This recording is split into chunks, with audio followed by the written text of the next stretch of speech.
Cienījamie skatītāji, tuvojas vēlēšanas, un mēs atrodamies netālu no Saeimas ēkas. Šeit notiek pofigistu partijas popa.lv pikets. Viņi saka, ka viņiem viss esot pofig. Viens no partijas biedriem ir piekritis ar mums parunāt. Sakiet, vai jums tiešām viss ir pofig?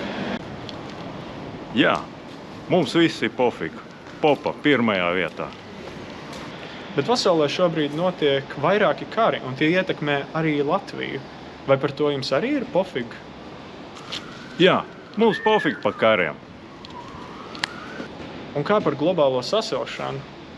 Tā tik ietekmē mūs visus un mūsu nākotni. Vai par to jums arī ir pofig? Mums pofig par globālo sasilšanu.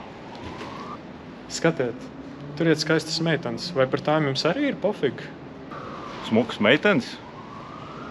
Nē, smukas meitenes mums nav pofig. Bet jūs tikko teicāt, ka jums par visu ir pofig. Mums pofig, ko mēs tikko teicām. Atgriežamies studijā.